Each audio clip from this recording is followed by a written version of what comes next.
बहुत पुराने वक्तों की बात है। एक बड़े और शानदार सल्तनत में एक नेक दिल बादशाह हुक्मरानी करता था। इस बादशाह का नाम सुल्तान सलीम था।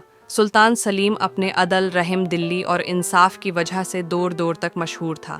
इसकी सल्तनत में सभी उसकी बंदगी करते थे, खुशहाल थे।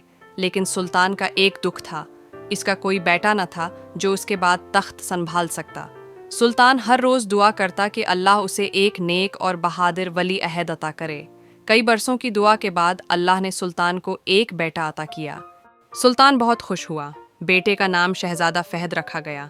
शहजादा फहद बचपन ही से बहुत अक्लमंद, बहादुर और नेक दिल था।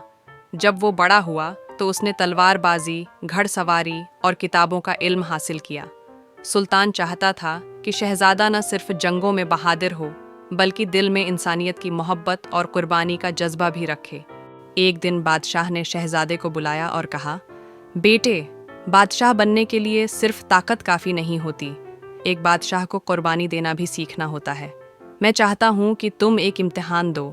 शहजादे ने सिर झुकाकर कहा, आबा हुजूर, मैं हर आजमाइश के लिए तैयार हूँ।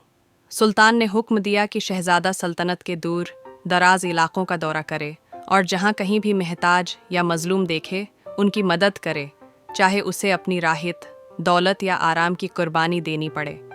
शहजादा फहद ने अपने चंद साथियों के साथ सफ़र शुरू किया। रास्ते में वो एक छोटे गांव में पहुंचे जहां कहत साली की वजह से लोग भूखे मर रहे थे। शहजादे के पास कुछ कीमती सोना और साज व सामान था जो उसने अपने सफ़र के लिए रखा था। वो चाहता तो आराम से रह सकता था, मगर उसने अपना सारा सोना गांव के लोगों में बांट दिया ताकि वो अनाज खरीद सकें। आगे चलकर शहजादा एक और बस्ती में पहुंचा। वहां एक जलजले ने तबाही मचाई थी। लोग बेघर हो गए थे।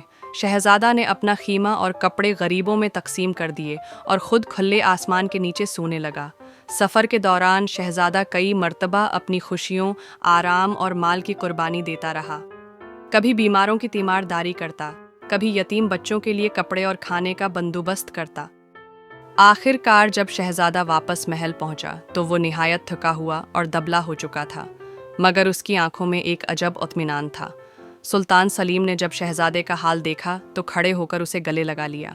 आंखों में खुशी के आंसू आ गए। सुल्तान ने ऐलान किया, आज से शहजादा फहद मेरा जानशीन होगा। इसने कुर्बानी का असल मतलब समझ लिया है। एक सच्चा हकमरान वही होता है जो अपनी खुशियों को आवाम की भलाई पर कुर्बान कर दे। शहजादा फहद तख्त पर बैठा और अपनी राया के साथ हमेशा अदल व इंसाफ से पेश आया।